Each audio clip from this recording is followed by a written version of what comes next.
오늘 주제는 이제 만성치주염입니다. 치과 질환, 치과에 가야 되겠죠. 그러나 치과 질환이 한의학적으로 도움을 받을 수 있다는 것을 아는 사람들이 많지가 않습니다. 근데 실제로 임상에서 뵈다 보면 안타까운 경우가 많이 있어요. 근본적으로 원인이 다른 데 있는데 이런 식으로 치료를 하는구나, 이렇게 안타까운 경우도 있더라, 이런 얘기예요. 물론 만성치주염이요, 치과적인 치료로서 잘 치료되죠. 그러나 한의학에서는 어떠한 관점에서 이 말씀을 드리려고 합니다. 잇몸 등 치아 주변의 조직이 서서히 약해지면서 치아가 흔들리고 잇몸이 내려앉는 만성 염증성 질환입니다. 왜 서서히 약해지고 치아가 흔들리고 잇몸이 내려앉느냐? 결과만 놓고 보면 아무것도 아닌 것 같은데 그 결과에 근본적인 원인이 있더라, 이런 얘기. 한의학 관점에서 볼 때 근본적인 원인이 있더라, 이런 얘기. 성인의 약 70% 이상이 크고 작은 치주염을 겪을 만큼 매우 많은 사람들이 고통을 받는 그러한 질환입니다. 치과에서는 스케일링이나 잇몸 절제, 발치 등을 통해서 국소적인 염증을 제거하거나 손상된 치주고를 유지하게 하고자 노력을 하죠. 한의학에서는 만성치주염은 단순한 염증이 아니라 기혈이 부족한 거예요. 또 순환장애가 오거나 장부 기능이 약화 등으로 인해서 치주 조직의 회복 능력이 떨어진 결과로 보기 때문에 왜 잇몸이 스스로 회복하지 못하는가를 파악하여 체질에 맞게 그 기능을 되살리는 방향으로 치료를 하는 것이 한의학적인 만성치주염의 치료 방침입니다. 왜 잇몸이 쪼그라들고 내려앉고 왜 흔들리는가를 생각해 보는 겁니다. 치아는 전신 건강과 연관이 많기 때문에 인체라는 것은 유기적으로 서로 주고받고 하는 과정에서 병이 생기기도 하고 든든해지기도 하는 그런 과정을 생각해 보는 겁니다. 한의학에서는 형상의학적 관점에서 본 만성치주염의 근본적인 치료. 첫째, 풍열입니다. 풍열. 사람 몸을 그려보면 이게 몸통입니다. 머리죠. 머리에서 오는 모든 병은 풍열과 연관되는 경우가 많이 있습니다. 풍열과. 귀가 아프다, 중이염이 왔다, 또는 얼굴 쪽으로 무슨 병이 왔다, 두통이 왔다, 치아 질환, 잇몸 질환이 왔다, 다 풍열에 연관되는 병들이 있더라. 풍열과 연관되는 병이 있어요. 치주염도 마찬가지예요.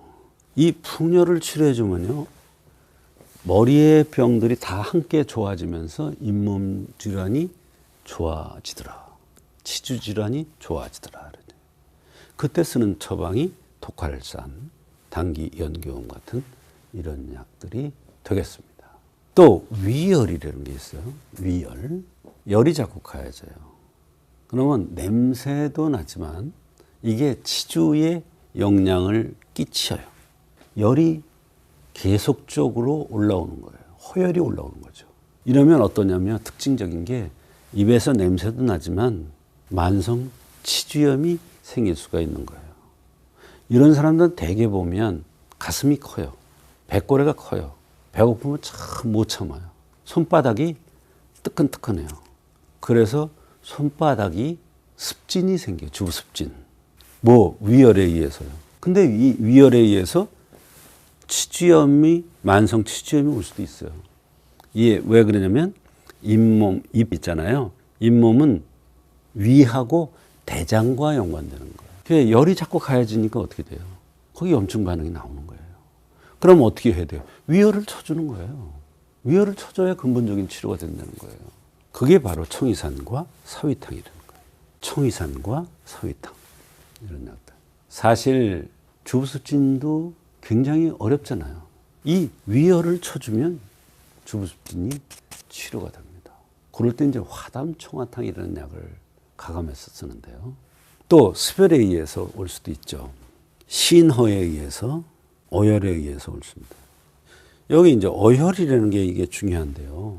타박을 입는다든지 출산, 유산 후에 몸을 제대로 회복하지 않는다든지 노쇠 현상으로 인해서 뇌 얼굴에 병이 와요. 그 중에 하나가 만성치주염인데 뇌에서 오는 병은 어혈과 담음에서 오는 경우가 많은데 그 어혈입니다.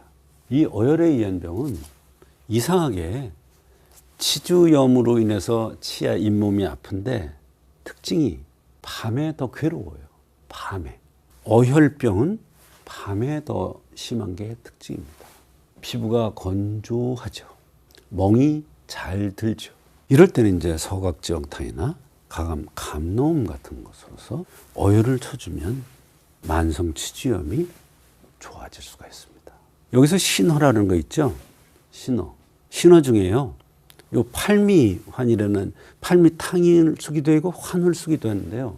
이건 명문화세라고 해서 근본이 약한 거예요. 그럼 백고래가 나와요. 백고래가 나오는 것은 허한 고무풍선 같이 나오는 거예요. 허한 거예요. 그럼 허혈이 위로 떠요. 그런 잇몸 질환이 오는 거예요. 그때 팔미를 쓰면 배가 좀 들어가면서 허혈이 낮춰지면서 신기능이 좋아져서 신이 허한 것이 좋아져서 만성치주염이 치료될 수가 있는 겁니다. 체질과 장부의 기능의 차이에 따라서 같은 치주염이라도 원인과 진행이 패턴이 완전히 달라집니다. 결론을 말씀드리겠습니다. 만성치주염은 단순히 충치 때문에 잇몸에 염증이 생기거나 스케일링 등을 제때 받지 않아서 생기는 문제가 아닙니다. 물론 이런 경우도 있죠.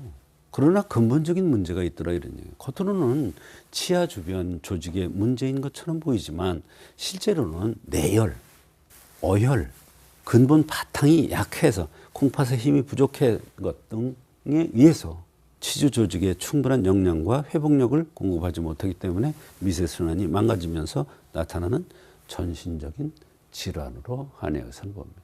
단순히 잇몸이나 치아 질환으로 한의학에서는 보지 않는다는 거예요.